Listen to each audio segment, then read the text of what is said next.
দাদুর কথা শুনে আমি নিজেও কিছু বুঝতে পারলাম না। আর সব থেকে বড় কথা, এসবের সাথে বিশু কাকার কি যোগসূত্র সেটাই আমার মাথায় ঢুকছিল না। তবে হঠাৎই লক্ষ্য করলাম বিশু কাকার হাতে কিছু একটা আছে। ভালোভাবে দেখে বুঝলাম ওটা একটা শাড়ি। গুরুদেব এবার বিশু কাকার উদ্দেশ্যে বললেন, দে দে রে দে বিশু, ওই শাড়িটা আমার হাতে দে। বিশু কাকার দেখলাম চোখ থেকে জল পড়ছে। অশ্রুসিক্ত নয়নে শাড়িখানা গুরুদেবের দিকে এগিয়ে দিলেন উনি।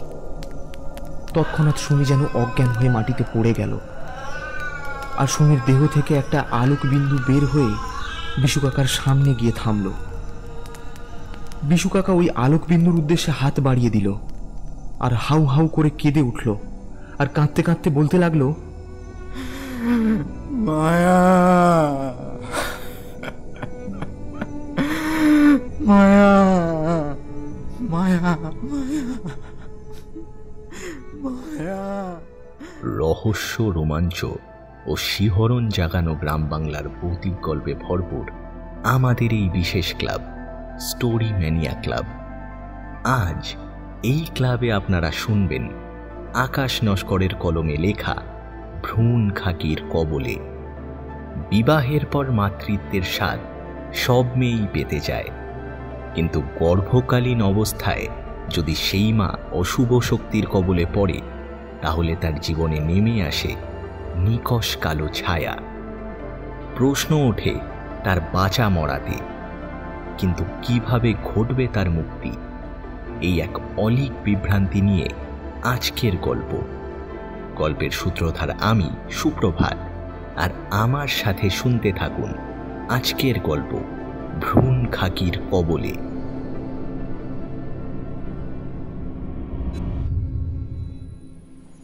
সময়টা তখন 1990 সাল। এখনকার মতো তখন অতটা ইলেকট্রিসিটির ব্যবস্থা ছিল না। তখন ওই কেরোসিন দেয়া ল্যাম্প আর হ্যারিকেন ছাড়া কোনো গতি নেই। তার উপর গ্রাম বাংলার প্রত্যন্ত অঞ্চলে রাত 8টার পর আর কেউ বাড়ির বাইরে বেরোতো না। বিশেষ করে ছোট ছোট ছেলেমেয়েরা আর মহিলারা তো নয়ই, যদিও তাদের বেরোনোর কোনো অনুমতিও ছিল না। এই যা, গল্পে গল্পে তো নিজের নামটাই বলতে ভুলে গেছি। চলুন আগে আমার পরিচয়টা জেনে নেওয়া যাক। আমি নিধিরাম, লোকে আমাকে নিধু বলেই ডাকে। যদিও নামের সাথে আমার স্বভাবের কোনো মিল নেই, স্বভাবতই আমি একটু ডানপিটে প্রকৃতির। থাকি দক্ষিণ 24 পরগনার জয়নগরের হরিনারায়ণপুরে। বয়স খুব একটা বেশি নয়, ওই মেরে কেটে 25 ছুঁই ছুঁই। আমার দ্বারা পড়াশোনা হবে না দেখে ছেলেবেলা থেকেই আমার বাবা আমাকে নিজের গোড়ের হাটের মুদির দোকানে কাজে লাগিয়ে দিয়েছিলেন। এখন বাবার বয়স হয়েছে, তাই আর বাবার পক্ষে প্রতিদিন দোকান চালানোটা সম্ভব হচ্ছে না। তাই এই মাস 6 হচ্ছে আমি এই মুদির দোকানটি চালাচ্ছি। বেশ ভালো বিক্রি বাটা হয় দোকানে, তাই প্রায়ই বাড়ি ফিরতে আমার দেরি হয়ে যায়।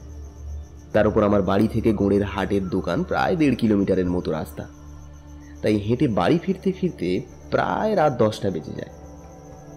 ছোট থেকেই আমার সাহস একটু বেশি, যার দরুন ভয় জিনিসটা কি আমি বুঝতাম না। তাই একা একাই হাতে লণ্ঠনটা ঝুলিয়ে গুনগুন করে গান করতে করতে বাড়ির পথ ধরতাম। আর সব সময় হাতে থাকতো একটা বেতের লাঠি, কারণ গ্রাম বাংলায় ভূতের থেকে শেয়ালের উপদ্রব ছিল অনেক বেশি। বাড়ি থেকে দিনে দুপুরে হাঁস, মুরগি আর ছাগল গরুর বাচ্চাও পর্যন্ত ধরে নিয়ে যেত। কখনো কখনো তো কোনো মানুষকে একলা পেলে আর দেখতে হতো না, কামড় খেয়ে সোজা হসপিটাল।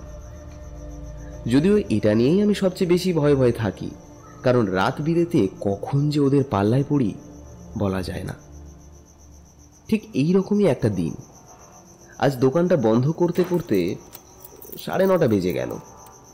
তাড়াতাড়ি ব্যাগপত্র গুছিয়ে বাড়ির পথ ধরলাম। মনে মনে আজ বেশ দুশ্চিন্তায় আছি। সকালেই দেখে এসেছি সুবল কাকাদের মরা গরুটা ভাগাড়ে ফেলে দিয়ে গেছে, আর এত রাতে সেখানে নিশ্চিত দলে দলে শেয়ালেরা তাদের ভড়িভোজ সারছে। তাই বেশ ভয়ে ভয়েই বাড়ির দিকে হাঁটা দিলাম। মনে মনে ভেবেই নিয়েছি, যদি দেখি ওইটুকু পেরোতে পারছি না, তবে ফিরে এসে আজ রাতটা দোকানেই কাটিয়ে দেব। কিন্তু না, হঠাৎ দেখি পেছন থেকে হ্যারিকেন ঝোলানো একটা ভ্যান চালিয়ে খুব তাড়াতাড়ি কেউ এদিকে এগিয়ে আসছে। কাছে আসতেই দেখি বিশু কাকা তার ভ্যান নিয়ে বাড়ি ফিরছে। আমাকে দেখে নিজেই গাড়ি থামিয়ে বললেন, আরে নিধু, আয় উঠে আয়, একসাথে যাই। আমি যেন ধরে প্রাণ পেলাম। কোনো কথা না বলে তাড়াতাড়ি ভ্যানে উঠে বসলাম।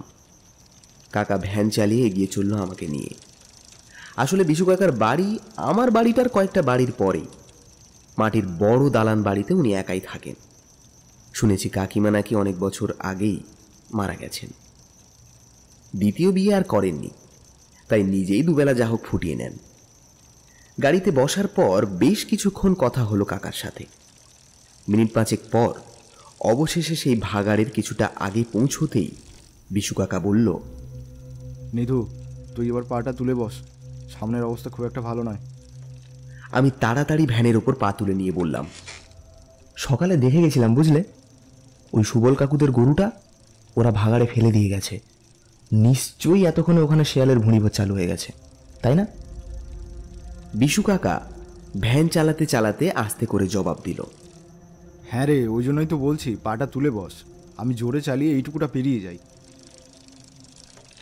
একথা বলেই বিশু কাকা জোরে প্যাডেল করতে করতে ভ্যানের গতি বাড়িয়ে দেয়।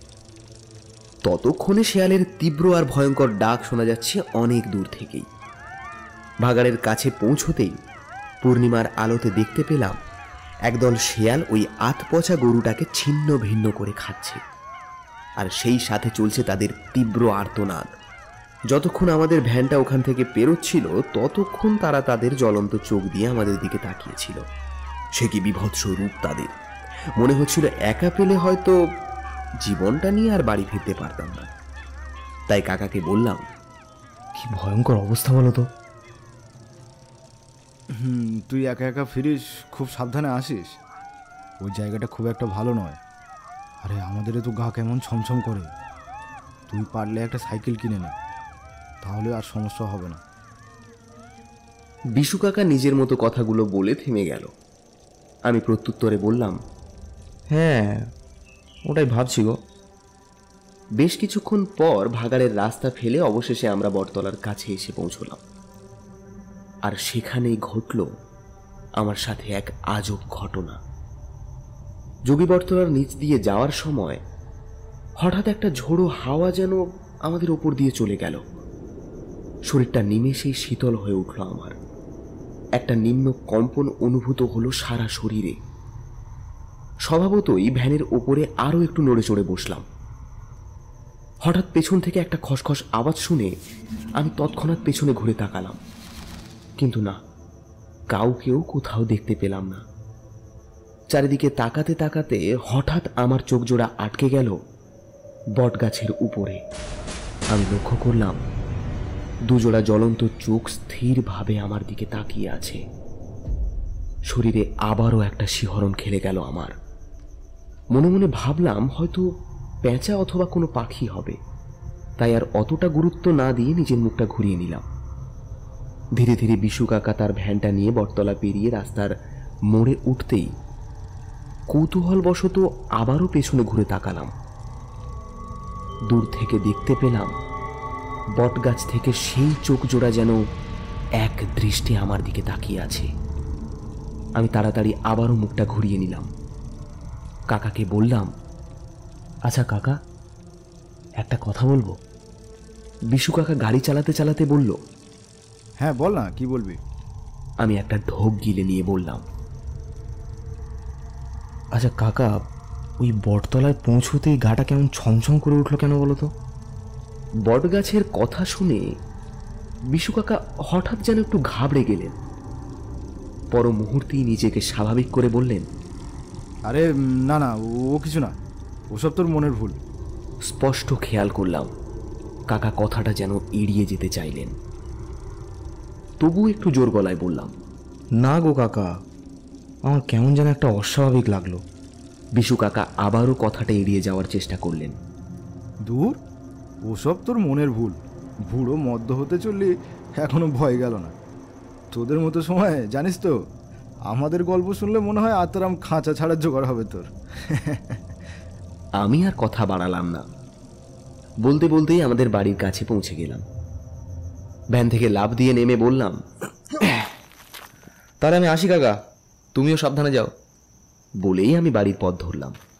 একটু আগেই কাকার বলা কথাটা আমার ঠিক মনোপুত হয়নি। মনে কেমন জানি একটা খটকা থেকেই গেল। বটগাছের কথা শুনে কাকার ঘাবড়ে যাওয়াটা আমার মনকে আরো কৌতূহলী করে তুলছিল। এসব ভাবতে ভাবতেই বাড়ির সদর দরজায় এসে উঠলাম। দেখলাম মা এখনো দাবাতে বসে আমার অপেক্ষায়।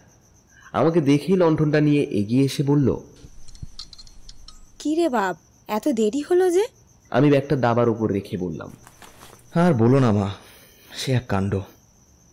সুবল কাকাদের গরুটা ভাগাড়ে ফেলে গেছে জানো তো, ওটার জন্যই তো আসতে পারছিলাম না, যা শিয়ালের উৎপাত। মা খানিকটা ভয় পেয়েই বলল, আমি সবে ভাবছিলাম তোর বাবাকে পাঠাবো, ওই জায়গাটাও তো খুব একটা ভালো নয়। তা তুই কি একাই এলি? না না, বিশু কাকার সাথে দেখা হয়ে গেল বলে চলে এলাম, নয়তো ভাবছিলাম আজ রাতটা দোকানেই থেকে যাব। আচ্ছা যা, তাড়াতাড়ি হাত মুখ ধুয়ে আয়, আমি ভাত বাড়ছি। বলেই মা রান্নাঘরে চলে গেল। আমি হ্যারিকেনটা নিয়ে পুকুরে গেলাম হাত মুখ ধুতে। মনের মধ্যে তখনও পর্যন্ত ঘুরপাক খাচ্ছিল কাকার সেই ঘাবড়ে যাওয়ার ঘটনাটা। তাড়াতাড়ি হাত মুখ ধুয়ে খেতে বসলাম, সাথে বাবাও বসলো। খেতে খেতে বাবার সাথে দোকান নিয়েই আলোচনা করছিলাম। হঠাৎ মা এমন একটা কথা বলে উঠল যার জন্য আমি একেবারেই প্রস্তুত ছিলাম না। মা বলল, খোকা, তোকে একটা কথা বলার ছিল। আমি বেশ শান্তভাবেই বললাম, বলো না, কি বলবে? মা একবার বাবার দিকে আর চোখে তাকিয়ে নিয়ে বলল, বলছি, তোর জন্য একটা মেয়ে দেখেছি বুঝলি। কাল আর দোকানে যাওয়ার দরকার নেই, দুপুরে ওদের বাড়িতে যাবি আমাদের সঙ্গে। কথাটা শুনে বেশ লজ্জাই পেলাম মনে মনে। তবু একটু গম্ভীর ভাব এনে বললাম, আরে দূর, বিয়ের জন্য এত তাড়াহুড়ো করছো কেন তোমরা?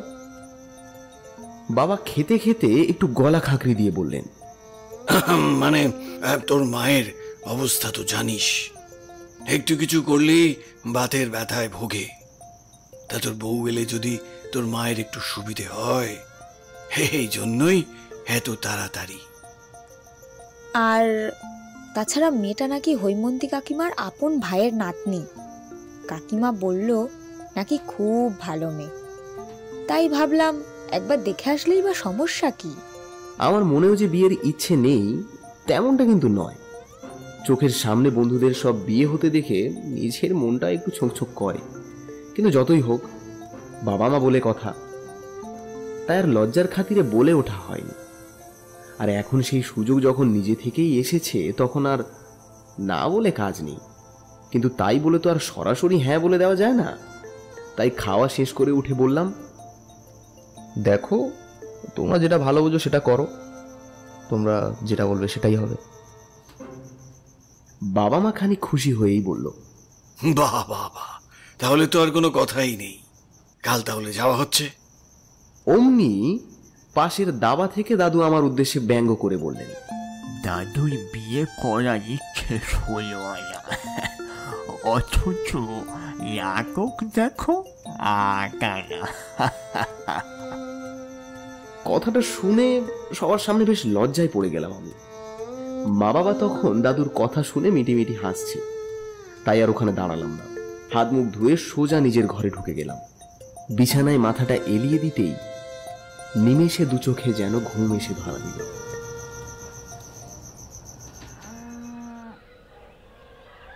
সকালে মায়ের ডাকে ঘুম ভাঙল আমার। তখন বাজে সকাল 8:30। হাত মুখ ধুয়ে চা খাওয়ার পর একটু ক্লাবের দিকে এগোলাম। ততক্ষণে কাল রাতের ঘটনাটা হয়তো বেমালুম ভুলেই গেছি। বেশ খানিকটা সময় বন্ধুদের সাথে আড্ডা দেওয়ার পর বাড়ি ফিরে এলাম। তারপর মায়ের কথা মতো রেডি হয়ে ওদের সাথে বেরিয়ে পড়লাম। মনে তখন একটা অজানা আনন্দ আকুলি বিকুলি করছে আমার। একটা চাপা উত্তেজনা ক্রমশ যেন বুকের ধুকপুকানিটাকে বাড়িয়ে তুলেছে আমার। গন্তব্যে পৌঁছতে পৌঁছতে বেলা 12টা বেজে গেল। ভ্যান থেকে নেমে ওদের সাথেই বাড়িতে ঢুকলাম। আমাদের সাথে আছেন হৈমন্তী দিদা আর ওনার বড় মেয়ে রিঙ্কু পিসি, যদিও ওনারাই আমাদেরকে নিয়ে এসেছেন। বাড়িতে প্রবেশ করতেই বেশ সম্মানের সাথেই আমাদের বসতে দিলেন ওনারা। বেশ কিছুক্ষণ কথাবার্তা চলার পর অবশেষে সেই কাঙ্ক্ষিত মুহূর্তটি উপস্থিত হলো আমার সামনে। সম্ভবত একটা 16 বছর বয়সী মেয়ে হাতে চায়ের কাপ নিয়ে আমাদের সামনে এলো। হাইট খুব একটা বেশি নয়, ওই আমার কাঁধ অবধি হবে হয়তো। পরনে লাল টুকটুকে একটা জামদানি শাড়ি, মাথায় লম্বা একটা ঘোমটা দেওয়া, যার কারণে আমি মুখটা ঠিক ভালো করে দেখতে পেলাম না। ভালো করে দেখে বুঝলাম মেয়েটা বেশ ঘাবড়ে আছে, সাথে লজ্জাও পাচ্ছে। মেয়ের মা একটু জোর গলায় তাকে ঘোমটা সরাতে বললেন। তাতে মেয়েটা বেশ ভয়ে ভয়ে ঘোমটাটা খুলে দিল আর চায়ের কাপগুলো আমাদের সামনে রাখলো। হ্যাঁ, এইবার তার মুখটা স্পষ্ট করে দেখতে পেলাম। বেশ টানা টানা চোখ, টিকালো নাক আর থুতনিতে একটা ছোট্ট তিল। মেয়েটা লজ্জায় মুখ নিচু করে রেখেছে।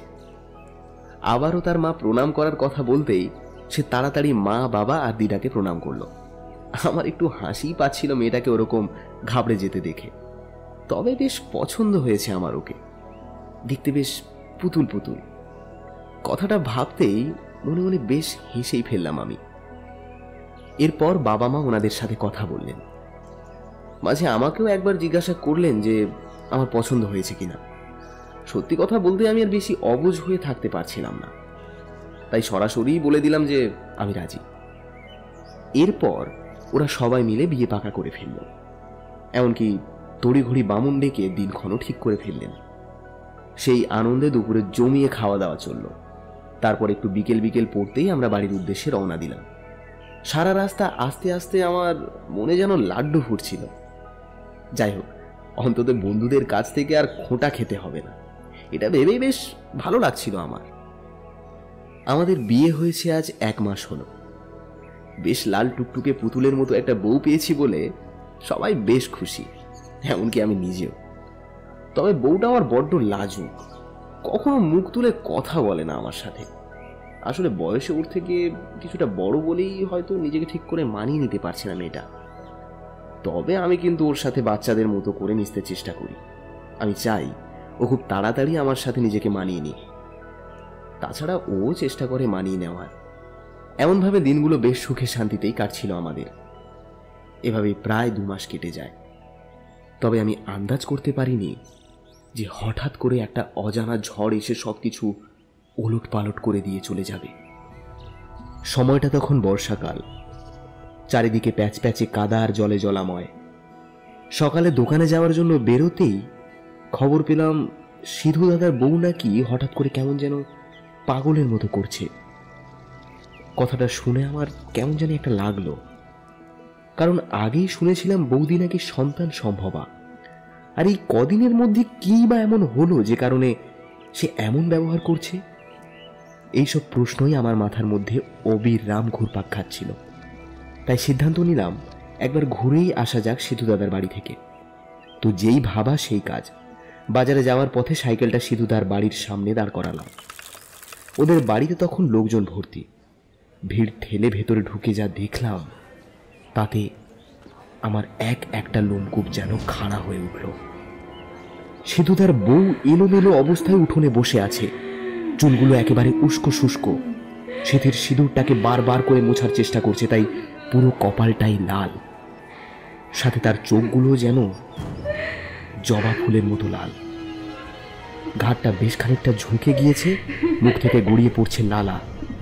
থেকে থেকেই বারে বারে চেঁচিয়ে উঠছে সে, আর প্রতিবারই নিজের 2 হাত দিয়ে নিজের পেটে আঘাত করার চেষ্টা করছে। তাই সিধুদা বৌদিকে দড়ি দিয়ে খুঁটিতে বেঁধে রেখে দিয়েছে। সবটা দেখে অবাক হয়ে গেলাম আমি। জীবনে অনেক ঘটনারই সম্মুখীন হয়েছি, তবে এই ঘটনা জীবনেই প্রথম। আসলে ঘটনাটা কি আমি সেটাই বুঝতে পারলাম না। তবে অনেকেই বলতে লাগলো বৌদিকে নাকি ভূতে ধরেছে। মনে মনে বেশ ভয় পেলাম আমি। যদিও ভূতের ভয় আমি পাই না, কিন্তু অজানা একটা আতঙ্ক আমার মনকে বারবার গ্রাস করলো। বেশিক্ষণ ওখানে আর দাঁড়ালাম না। দোকান খোলার জন্য তাড়াতাড়ি সাইকেলটা চালিয়ে বাজারের উদ্দেশ্যে বেরিয়ে পড়লাম। সেদিন একটু তাড়াতাড়ি ফিরলাম বাড়িতে। মনের মধ্যে সেই সকালের দৃষ্টিটা ফুটে উঠছে বারবার। খেতে বসতেই মা বলল, এই সিধুর বউয়ের খবরটা শুনেছিস তুই? আমি এক গ্রাস ভাত মুখে তুলে বললাম, হ্যাঁ গো মা, ওই জন্য তো দোকান খোলার আগে একবার গিয়ে ঘুরে এলাম। মা খানিকটা দুঃখ করে বলল, ওবেলা একটা গুণিন এসেছিল বুঝলি, সে বলেছে রমাকে নাকি ভূতে ধরেছে। আমি বেশ কৌতূহল প্রকাশ করে বললাম, তারপর কি হলো? মা বেশ ভয়ে ভয়েই বলল, সে তো অনেক ঝাড়ফুঁক করলো, কিন্তু কিছুতেই কিছু করতে পারল না। বরং ওকে দেখে রমা যেন আরো অস্বাভাবিক আচরণ শুরু করছিল। শেষে গুণিনটা কিছু করতে না পেরে চলেই গেল। এখন তাহলে কি অবস্থা হচ্ছে বলো তো সিধুদার? ওটাই তো ভাবছি রে। মাঝে নাকি একবার সিধুর গলা টিপে ধরেছিল, সবাই মিলে তাকে ছাড়িয়েছে। কি ভয়ানক কাণ্ড! তাহলে তো যা করতে হবে খুব তাড়াতাড়ি করতে হবে, কারণ বৌদির তো বাচ্চা হবে শুনলাম। মা খানিকটা চিন্তায় পড়ে বলল, ওই চিন্তা তো হচ্ছে রে। এসবের মধ্যে আবার বাচ্চাটার কোনো ক্ষতি হয়ে যাবে না তো?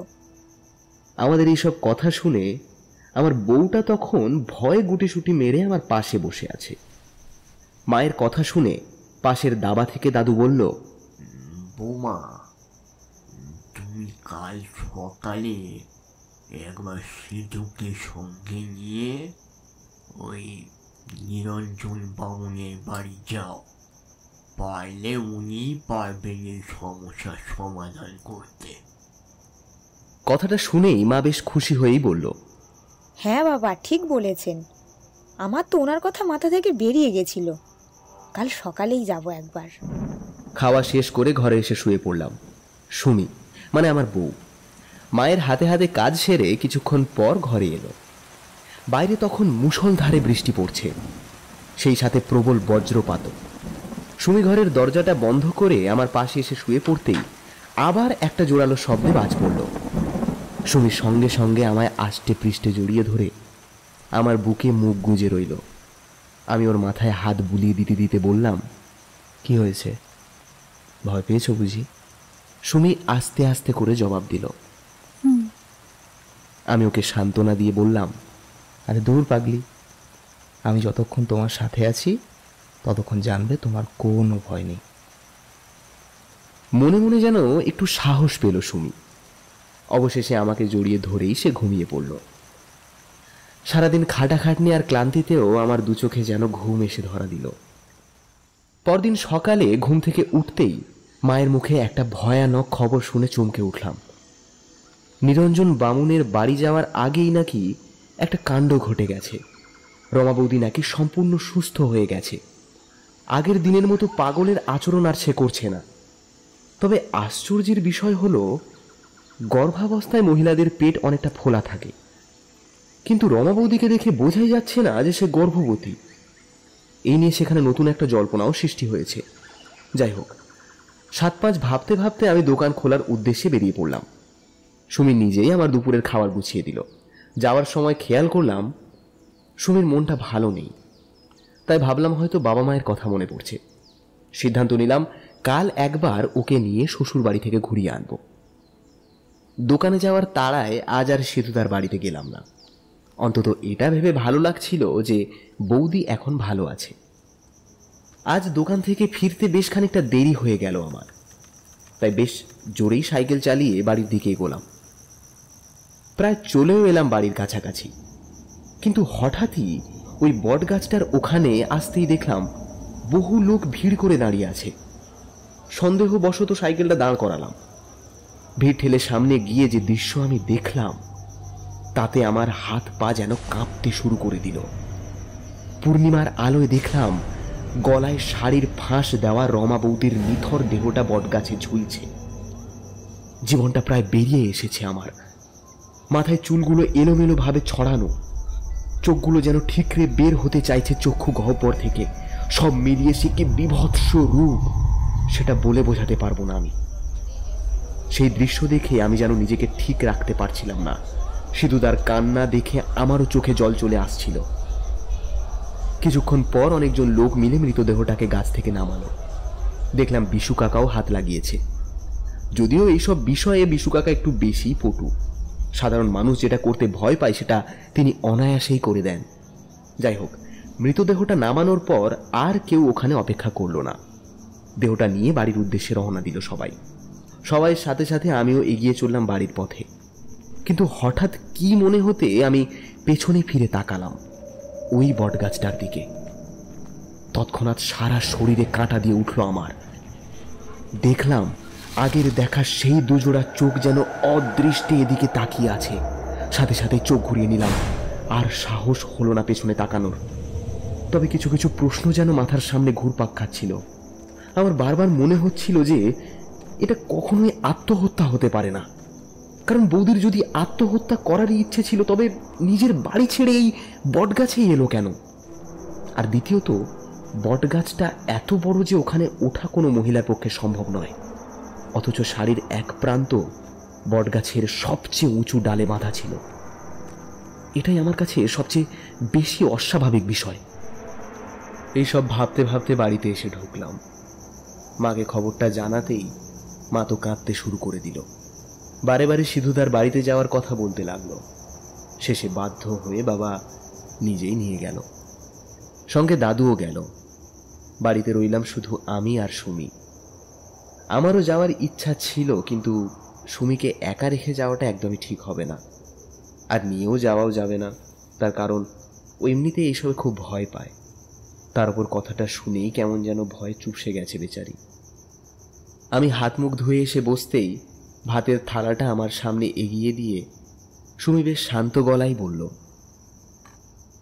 তুমি কি খেয়েই ওখানে চলে যাবে? এই সময়েও আমার যেন হাসিই পেল ওর কথা শুনে। তবে মনকে সংযত করে বললাম, না গো, শরীরটা ভালো লাগছে না, তাই ভাবছি এত রাতে আর যাব না। আর তাছাড়া তুমি বাড়িতে একা আছো, তোমাকে ফেলে যাওয়া যায়? আমার কথাটা শুনে সুমি যেন মনে মনে একটু স্বস্তির নিঃশ্বাস ফেলল। আমি এবার খেতে খেতে বললাম, জানো সুমি, আমি ভেবেছিলাম কাল তোমাকে নিয়ে একবার তোমাদের বাড়ি থেকে ঘুরে আসব, কিন্তু দেখো হঠাৎ একটা দুর্ঘটনা ঘটে গেল। তাতে কি হয়েছে? এখন থাকুক না, পরে একদিন যাব না হয়। সুমির কথা শুনে মনে মনে হাসলাম। আমি বললাম, আচ্ছা সুমি, তুমি এক কাজ করো, মা বাবা মনে হয় আজ আর আসবেন না, তুমি আমার সাথেই খেয়ে নাও। সেই রাতটা আমার আর ঘুম এলো না। বারে বারে সিধুদার কথা মনে পড়তে লাগলো আমার। বেচারাটা বড্ড কষ্ট পাচ্ছে। জীবনে প্রথম পিতৃত্বের স্বাদ পাবে বলে কত আশা করেছিল সে। সেই আশাও আজ যেন শেষ হয়ে গেল। সাথে নিজের স্ত্রীকেও সারা জীবনের জন্য হারিয়ে ফেলল সে। সকাল হতেই তড়িঘড়ি সাইকেলটা নিয়ে সিধুদার বাড়ির দিকে এগোলাম। দেখলাম মা বাড়িতে ফিরে আসছে। মাকে দেখে সাইকেল থামিয়ে বললাম, মা, ওখানকার খবর কি? মা দুঃখ ভরা গলায় বলল, কি আর হবে, সবাই শ্মশানে যাওয়ার জন্য তোড়জোড় করছে। তোর বাবা আর দাদু ওখানেই আছে, আমি এই বাড়িতে যাচ্ছি। আমি মাকে সান্ত্বনা দিয়ে বললাম, আচ্ছা তুমি আর কান্নাকাটি করো না, বাড়িতে যাও, তোমার বৌমা একা আছে বাড়িতে। হ্যাঁ, ওই জন্য তো বাড়িতে চলে যাচ্ছি। তুই কি ওখানে যাচ্ছিস? হ্যাঁ, কাল রাতে তো আর যেতে পারলাম না, তাই যাই এখন একটু গিয়ে ঘুরে আসি। তাহলে তুই যা, আমিও বাড়ির দিকে যাই। বলেই মা বাড়ির দিকে এগোলো। আমিও এগোলাম সামনের দিকে। সিধুদার বাড়িতে পৌঁছতেই দেখলাম ওরা শ্মশানে যাওয়ার জন্য বেরোচ্ছে। আমিও সাইকেলটা একপাশে রেখে ওদের সাথে বেরোলাম। গন্তব্যস্থল কাল ভৈরবী শ্মশান। সেখানে পৌঁছতে পৌঁছতে বেলা 9টা বেজে গেল। তারপর মরা পোড়াতে পোড়াতে প্রায় বেলা 11টা। শ্মশানের সমস্ত কাজ সেরে আমরা দুপুর 1টায় বাড়ি ফিরলাম। সিধুদাকে দেখলাম যেন গুম মেরে আছে, কারো সাথে তেমন একটা কথা বলছে না। মানসিকভাবে খুবই অসুস্থ হয়ে পড়েছে সিধুদা। যদিও এত কিছুর পর এমন হওয়াটাই স্বাভাবিক, তাই আর কথা বলে বিরক্ত করলাম না তাকে। সাইকেলটা নিয়ে বাড়ির পথে এগোলাম। এভাবেই কেটে গেল আরও বেশ কিছুদিন। সবকিছু ঠিকঠাকভাবে চলতে লাগলো, কিন্তু মাঝে মাঝে এমন খবর কানে আসতো যেগুলো একেবারেই অস্বাভাবিক। কিন্তু একটা বিষয় বড়ই ভাবাতো সবাইকে, যে ঘটনাগুলো ঘটত সেগুলো সবই রমা বৌদির মৃত্যুর সাথে সম্পর্কিত, কারণ আজ পর্যন্ত যতগুলো মৃত্যু এই আশেপাশের গ্রামে ঘটেছে তারা সবাই মহিলা, এবং সব থেকে আশ্চর্যের ঘটনা হলো তারা সকলেই গর্ভবতী ছিলেন। শুধু তাই নয়, সবাই এটাও আন্দাজ করছে যে তাদের পেটে কোনো সন্তানই নেই, অর্থাৎ বাচ্চা পেট থেকেই গায়েব হয়ে গেছে। এই সমস্ত বিষয়গুলো গ্রামের সবাইকে যেন এক দুশ্চিন্তার মধ্যে ঠেলে দিল। সবাই বাড়িতে বাড়িতে হোমযজ্ঞ করতে লাগলো, কিন্তু তবুও যেন কিছুই হলো না। বারে বারে আবারও ওরকম ঘটনা ঘটতে লাগলো। লোকজন মনে করতে লাগলো ওই বটগাছটার জন্যই হয়তো এমন ঘটছে, তাই সকলে মিলে সিদ্ধান্ত নিল যে বটগাছটা কেটে ফেলবে। কিন্তু শত চেষ্টা করেও গাছটার একটা ডালও পর্যন্ত কাটতে পারল না গ্রামবাসী। তাই সকলে মিলে আলোচনা করতে লাগলো যে কি করে এই সমস্যার সমাধান করা যায়। কিন্তু এরই মাঝে আরেকটি ঘটনা ঘটে গেল, যেটা রীতিমতো ভয় ঢুকিয়ে দিল মানুষের মনে। সুবল কাকার বড় মেয়ে গর্ভকালীন অবস্থায় বাপের বাড়ি এসেছিল, কিন্তু হঠাৎই তার অবস্থার পরিবর্তন হতে শুরু করলো। রীতিমতো পাগলের মতো করতে লাগলো সে। মেয়ের অবস্থা পুরোপুরি সিধুদার বউয়ের মতো দেখে সুবল কাকা আর সময় নষ্ট করলে না, তাড়াতাড়ি একটা ওঝা ডেকে আনলেন। ওঝা এসে নানা রকম ঝাড়ফুঁক করলো, কিন্তু তাতেও কোনো কাজ হলো না। তাই ওঝা পরিষ্কার বলে দিল যে সে এই সমস্যার সমাধান করতে পারবে না। এই বলেই সে চলে গেল। তবে যাওয়ার আগে সে একটা তাবিজ করে দিয়ে গেল, আর বলে গেল কাল ভোরেই সে আবার ফিরবে তার গুরুদেবকে নিয়ে। এভাবেই কেটে গেল দুদিন। সুবল কাকারা তো ভেবেই নিয়েছে যে ওই ওঝা আর আসবে না। তবে ওনাদের ভাবনাকে ভুল প্রমাণ করে পরদিন রাতেই সেই ওঝা তার গুরুদেবকে নিয়ে হাজির। সুবল কাকারা যেন একটু স্বস্তির নিঃশ্বাস ফেললেন। তবে ওনারা এইটুকু নিয়ে নিশ্চিত ছিলেন যে ওই ওঝার দেওয়া তাবিজটার জন্যই ওনার মেয়ে একটু ভালো ছিল। গুরুদেব এসেই যেন চারিদিকে একটু চোখ বুলিয়ে নিলেন। তারপর ওনার ব্যাগ থেকে একটা পাতিলেবু বের করে ছুঁড়ে দিলেন সদর দরজার দিকে। এদিকে ওঝা আসতেই রাধা দিদি অর্থাৎ সুবল কাকার মেয়ে আরোই অশান্ত হয়ে উঠল। মেয়েকে ঘরে রেখে সুবল কাকা ওঝার কাছে এসে হাত জড়ো করে কাকুতি মিনতি করতে লাগলেন। কিন্তু এরই মাঝে ঘটে গেল আর একটি কাণ্ড। সুবল কাকার স্ত্রী মেয়ের কাছে বসেছিল। রাধা দিদি বারবার কাকিমাকে তাবিজ খুলে দেওয়ার কথা বলতে শেষে মেয়ের কষ্ট দেখে কাকিমা তাবিজটি রাধা দিদির হাত থেকে খুলে দেয়। ব্যাস, তারপরেই ঘটে গেল সেই ভয়ঙ্কর কাণ্ড। আবারও পাগলের মতো আচরণ করতে শুরু করলো রাধা দিদি। ঘর থেকে দৌড়ে বেরিয়ে পড়ে সে। বারান্দায় দাঁড়িয়ে থাকা সকলে রাধা দিদির সেই বিভৎস রূপ দেখে যেন ভয় পেয়ে যায়। আমিও তাড়াতাড়ি সাইডে সরে দাঁড়াই। রাধা দিদির চোখ তখন জবা ফুলের মতো লাল, এলোমেলো ভাবে চুলগুলো ছড়ানো। সেই অবস্থায় একবার গুরুদেবের দিকে তাকিয়ে সে তারপর দৌড়ে বেরিয়ে যাওয়ার চেষ্টা করে, কিন্তু সদর দরজার কাছে পৌঁছেই থমকে দাঁড়িয়ে যায় রাধা দিদি। আমি ভালোভাবে খেয়াল করলাম সেই ওঝার ছুঁড়ে দেওয়া লেবুটার জন্যই রাধা দিদি আর এগোতে পারছে না। এমতাবস্থায় গুরুদেব তাড়াতাড়ি সেদিকে এগিয়ে গেলেন। এরপর রাধা দিদির একটা হাত শক্ত করে চেপে ধরলেন। তৎক্ষণাৎ সেই রক্তবর্ণ চোখ দিয়ে ওঝার দিকে তাকিয়ে সে দেখতে লাগলো। ওঝা তার শিষ্যকে বললেন তাদের চারপাশে গণ্ডি টেনে দিতে। উনি তাড়াতাড়ি ছাই ভস্যের একটা গণ্ডি টেনে দিলেন। রাধা দিদি যেন আরো হিংস্র হয়ে উঠল। ওঝার হাত থেকে নিজেকে ছাড়ানোর চেষ্টা চালিয়ে যেতে লাগলো অনবরত। মুখ দিয়ে নানা রকম হু হু করে শব্দ করতে শুরু করলো সে, যেটা শুনে রীতিমতো আমার গায়ে কাঁটা দিচ্ছিল। এরপর ওঝা তার ঝোলা থেকে কি যেন একটা বের করে রাধা দিদির কপালে চেপে ধরলেন আর মন্ত্র পড়তে শুরু করলেন। সঙ্গে সঙ্গে দিদি যেন ছটপট করে উঠল, সঙ্গে মুখ দিয়ে কি বিকট বিকট আওয়াজ বের করতে লাগলো। ক্রমশ ওঝার হাত থেকে নিজেকে ছাড়ানোর জন্য হাত পা ছুটতে লাগলো। গুরুদেব একটা বিকট হাসি হাসতে হাসতে বললেন,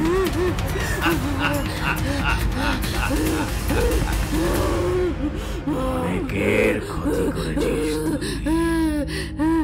আজ তোর খেলা শেষ। কষ্ট হচ্ছে তাই না? এবার দেখ কেমন লাগে। বলেই ওনার শিষ্যর কাছ থেকে কুমণ্ডল চেয়ে নিয়ে রাধা দিদির ওপর গঙ্গাজল ছড়িয়ে দিতে লাগলেন। কিন্তু এরই মাঝেই ঘটে গেল আর এক বিপত্তি। কাকিমা হঠাৎই যেন কেমন একটা হয়ে গেলেন। হঠাৎ কোথা থেকে এক বালতি জল এনে গণ্ডির ওপরে ঢেলে দিলেন। সঙ্গে সঙ্গে রাধা দিদি অজ্ঞান হয়ে মাটিতে লুটিয়ে পড়ল, সাথে কাকিমাও। আমরা সকলে হতবাক হয়ে তাকিয়ে দাঁড়িয়ে দেখলাম দুজনকে। দেখলাম দুজনের দেহ থেকে দুটো আলোর বলয় বের হয়ে হাওয়ায় মিলিয়ে গেল। সঙ্গে সঙ্গে কাকিমার জ্ঞান ফিরে আসে। ওঝা খুবই উত্তেজিত হয়ে বলতে থাকে, এটা আপনি কি করলেন? গন্ডের উপরে জল ঢেলে দিলেন কেন? কাকিমা নিজেও যেন ঠিক বুঝে উঠতে পারলেন না যে উনি কেনই বা এমনটা করতে গেলেন। হঠাৎ গুরুদেব বেশ ধীর কণ্ঠে বললেন, ওনাকে বলে কোনো লাভ নেই করালি, এটাও নিজের ইচ্ছে করেনি, ওকে চালনা করা হয়েছে। করালি ওঝা যেন অবাক হয়ে গেলেন গুরুদেবের কথা শুনে। তারপর বললেন, তার মানে গুরুদেব? গুরুদেব কিছু একটা চিন্তা করে বললেন, ও একা ছিল না করালি, ওর সাথে আরো একজন ছিল যে ওকে পালাতে সাহায্য করলো। গুরুদেবের কথা শুনে আমরা সকলেই যেন অবাক হয়ে গেলাম। তবে মনে মনে আফসোসও হতে লাগলো যে এতদিনের দুশ্চিন্তাটা যেন কাটতে গিয়েও কাটল না। যদিও এখন আর আফসোস করে কোনো কাজ নেই, কারণ যা হবার তো হয়েই গেছে। যাই হোক, কিছুক্ষণ পর রাধা দিদির জ্ঞান ফিরতেই কাকিমা ওকে ধরে ধরে ঘরে নিয়ে গেল। কিন্তু সুবল কাকা যেন কিছুতেই নিজের মনকে শান্ত করতে পারলেন না। বিচলিত হয়ে গুরুদেবকে জিজ্ঞেস করলেন, বাবা, আমার মেয়েরা কোনো বিপদ হবে না তো? ও পুরোপুরি ঠিক হয়ে যাবে তো? গুরুদেব কিছুক্ষণ চুপ করে থাকে, তারপর ধীর গলায় উত্তর দেয়, আমি একটা তাবিজ দিচ্ছি, এটা এটা সব সময় ওর হাতে বেঁধে রাখবি। তবে একটা কথা মনে রাখিস, এই তাবিজ যদি কোনোভাবে খুলে যায় তবে তোর মেয়েকে আর বাঁচাতে পারবি না। সুবল কাকা যেন শান্তির নিঃশ্বাস ফেললেন। তারপর বললেন, আচ্ছা বাবা, আমার মেয়েরা কোনো ক্ষতির সম্ভাবনা নেই তো? গুরুদেব একটা দীর্ঘশ্বাস ফেলে বললেন,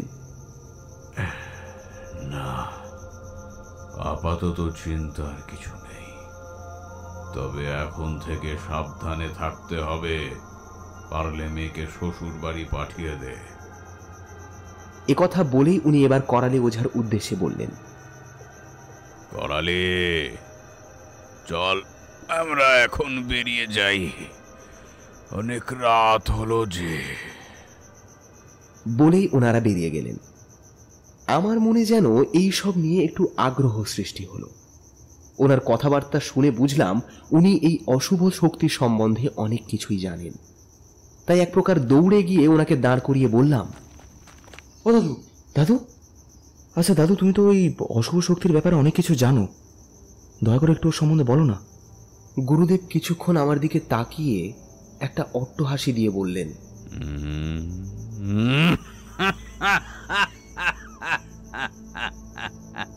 শুনবি ওর কথা? কিন্তু আমার যে এখন সময় নেই রে বাছা। আচ্ছা, তুই একটা কাজ কর, তোদের বিশু কাকার কাছ থেকে শুনে নিস, ও সব জানে। একথা বলেই উনি চলে যাচ্ছিলেন, কিন্তু হঠাৎ পেছনে ফিরে তিনি আবার বললেন, তোর ওপরেও তোর দৃষ্টি রয়েছে রে, সাবধানে থাকিস বাছা। বলেই একখানা শুকনো কাঠের মতো আমার হাতে দিয়ে বললেন, এই নে, এইটা লাল সুতো দিয়ে নিজের হাতে কাউকে দিয়ে বাঁধিয়ে নিবি। হ্যাঁ, তবে বাঁধার সময় সে যেন নিঃশ্বাস বন্ধ করে থাকে, ঠিক আছে? একথা বলেই ওনারা দুজনে চলে গেলেন। আমিও আর অপেক্ষা না করে বাড়ির উদ্দেশ্যে বেরিয়ে পড়লাম। এর কিছুদিন পরই হঠাৎ একদিন বিশুকাকার বাড়িতে গিয়ে হাজির হলাম। বিশুকাকা দাবার উপরে বসে হুকোয় টান দিচ্ছিল। আমাকে দেখে বলল, কিরে নিধু, তুই এই দুপুরবেলা? আমি একটু মজা করেই বললাম, কেন আসতে পারি না বুঝি? বিশু কাকা একটা ধোঁয়া ছেড়ে বলল, আরে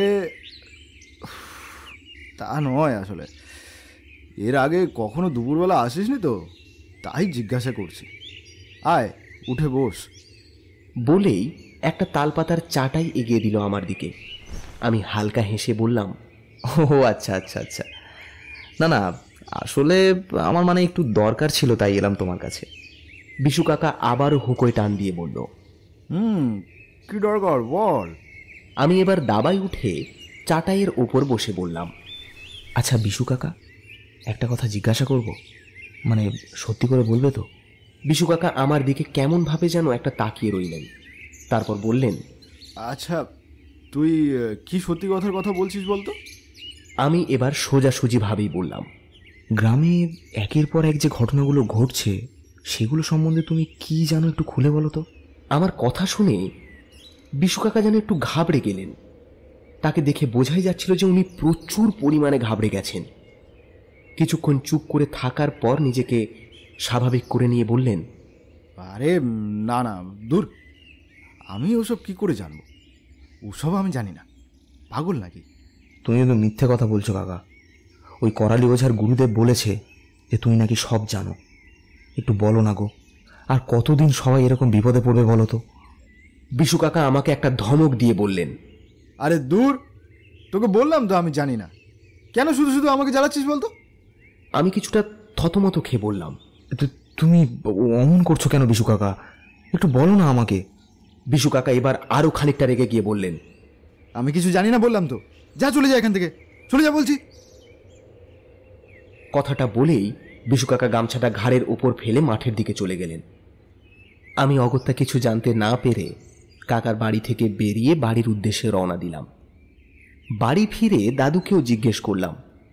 দাদু পুরনো স্মৃতি মনের মধ্যে কিছুক্ষণ ঝালিয়ে নিয়ে বলল, আমি তো তেমন কিছুই জানি না এই বিষয়ে, তবু যতটুকু জানি সবটাই লোক মুখে শোনা। আমি বেশ কৌতূহলী হয়ে বললাম, আচ্ছা ওইটুকু না হয় বলো। আজ থেকে নাকি অনেক বছর আগে ওই বট গাছের সামনেই একজনকে পুড়িয়ে মারা হয়েছিল। সম্ভবত সে ছিল গর্ভবতী। কিন্তু কেন? তখন ডাইনি অপবাদে তাকে মেরে ফেলে এই গ্রামবাসী, কিন্তু পরে জানা যায় ও ডাইনি ছিল না। ইস, কি ভয়ঙ্করভাবে মৃত্যু হলো তার। তারপর থেকেই নাকি এমন সব কাণ্ড হতে শুরু করলো।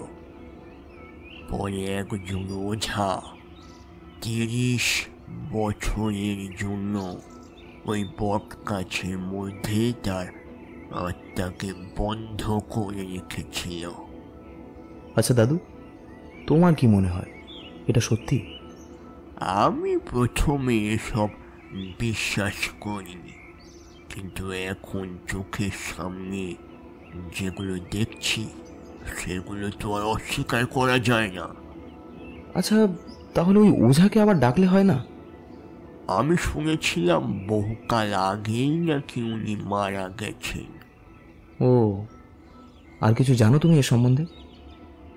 না, এর থেকে বেশি কিছু আমি জানি না। তবুও দাদুর থেকে কথাটা শুনে মনটা হালকা অনুভব করলাম। আসলে আমরা আগে এখানে থাকতাম না, থাকতাম তালদিতে। এই বছর 10 আগেই এখানে চলে এসেছি, তাই এই গ্রাম সম্পর্কে বেশি কিছু আমাদের জানা নেই। এরপর কেটে গেছে প্রায় 1 মাস। আমি ভেবেছিলাম হয়তো সমস্যা কিছুটা হলেও সমাধান হয়েছে, কিন্তু আমি সম্পূর্ণ ভুল ছিলাম। ভাবিনি যে এই একই ঘটনার পুনরাবৃত্তি আমার পরিবারের সাথেই ঘটবে, আর এর পরিণতি যে এতটা ভয়ঙ্কর হবে সেটাও আমার কল্পনার বাইরে ছিল। সেদিন ছিল শুক্রবার। বাজারের লোকজন তেমন একটা না থাকায় আমি অনেক আগেই দোকান বন্ধ করে বাড়ির উদ্দেশ্যে রওনা দিলাম। নিজের সাইকেলটা চালিয়ে গুনগুন করে গান করতে করতে এগিয়ে আসছিলাম আমি। হঠাৎ ওই ভাগাড়ের কাছে আসতেই হ্যারিকেনের মৃদু আলোয় লক্ষ্য করলাম আমার সামনে থেকে কি যেন একটা দ্রুত গতিতে বেরিয়ে গেল। আমি তৎক্ষণাৎ মুখ ঘুরিয়ে দেখলাম একজোড়া চোখ দূর থেকে আমার দিকে তাকিয়ে আছে। ভালোভাবে দেখে বুঝলাম যে ওটা একটা শেয়াল। তাই আর অত গ্রাহ্য না করে নিজের মতোই সাইকেল চালাতে লাগলাম।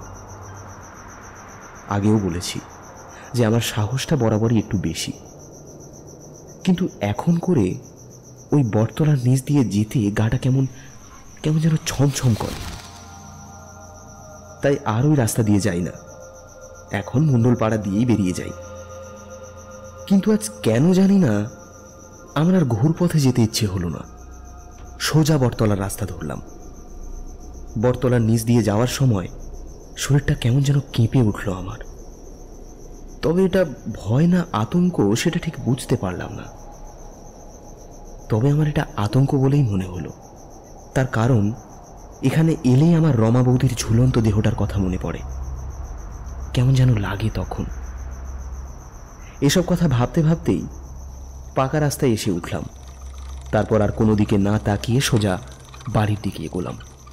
বাড়িতে পৌঁছে হাত মুখ ধুয়ে সোজা দাবায় গিয়ে উঠলাম। দেখলাম সবাই যেন আজ একটু বেশি খুশি খুশি। বিশেষ করে আমার বউ সুমি। সে সব কথাতেই বেশ হেসে হেসেই কথা বলছে আমার সাথে, এমনকি মাও তাই। এদের ব্যবহারটা আমার কেমন জানি একটু অস্বাভাবিক লাগলো। মাকে জিজ্ঞেস করলাম, কি হয়েছে বলো তো তোমাদের? হ্যাঁ, আজ এত খুশি খুশি সবাই, কি ব্যাপার? মা একটু হেসেই বলল, ও কিছু না, তুই খেতে বস তাড়াতাড়ি। বলেই ভাতের থালাটা আমার সামনে এগিয়ে দিল। কিন্তু আমার দাদু হঠাৎ করেই পাশের দাওয়া থেকে বেশ মশকরা গলায় বলে উঠল, বলতে যখন হবে তখন আর লুকিয়ে কি লাভ বৌমা? বলেই দাও না যে আমার নাতি বাবা হতে চলেছে। কথাটা শুনে লজ্জা লাগলেও মনে মনে বেশ খুশি হলাম আমি। জীবনে প্রথম পিতৃত্বের স্বাদ পাবো ভেবে শরীরে যেন একটা আলাদাই শিহরণ খেলে যাচ্ছিল আমার। মুখ তুলে একবার সুমির দিকে তাকালাম। দেখলাম সুমি লজ্জায় মুখ নামিয়ে নিল।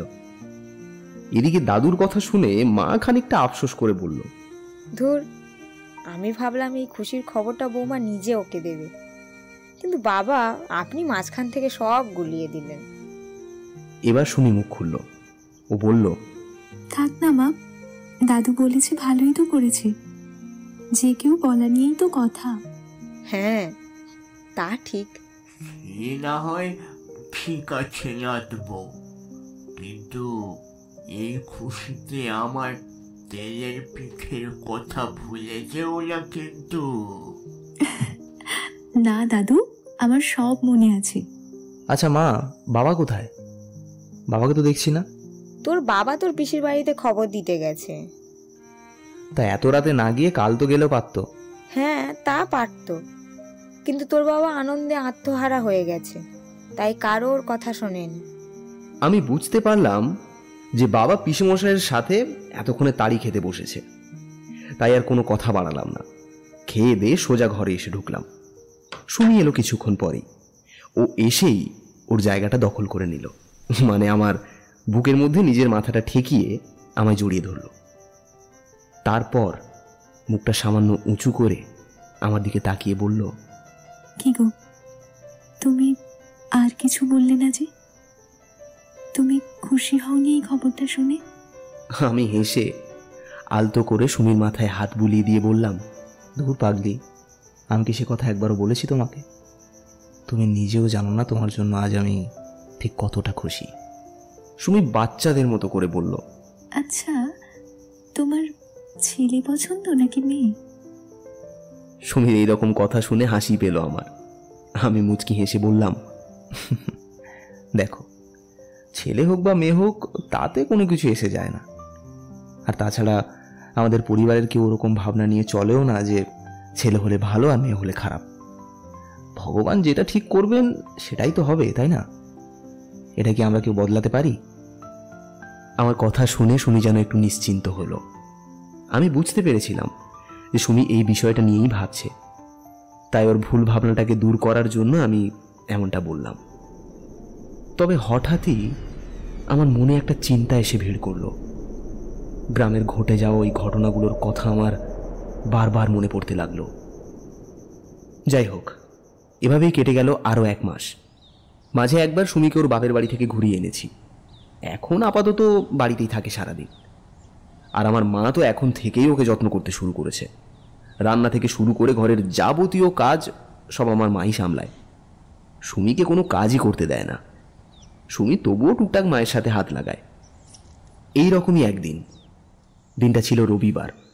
সেদিন আর দোকানে যাইনি, কারণ মা বলে দিয়েছিলেন সুমিকে গ্রামীণ স্বাস্থ্য কেন্দ্রে নিয়ে যেতে।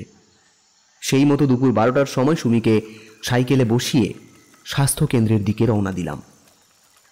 মণ্ডলপাড়ার রাস্তা হয়ে সোজা বড় রাস্তায় এসে উঠলাম। তারপর ওই রাস্তা ধরেই এগিয়ে চললাম। মা বারবার বারণ করেছে আমি যেন সুমিকে নিয়ে বটতলার রাস্তা দিয়ে না যাই, তাই এতটা ঘুরপথে আসতে হলো। যদিও আমার ইচ্ছে ছিল না সুমিকে বটতলা দিয়ে নিয়ে যাওয়ার। যাই হোক, ওখানে পৌঁছতে পৌঁছতে আমাদের দুপুর 12টা বেজে গেল। তার উপর আবার প্রায় 10 জনের মতো লাইন। সেই লাইন ঠেলে অবশেষে সুমির পালা। ডাক্তারবাবু সুমিকে দেখে একটা ইঞ্জেকশন দিলেন, আর সাথে কিছু ওষুধও লিখে দিলেন, আর বলে দিলেন ভালো করে খাওয়া দাওয়া করতে আর বেশি করে ফল খেতে। ওখান থেকে যখন বেরোলাম তখন বাজে দুপুর 2:30।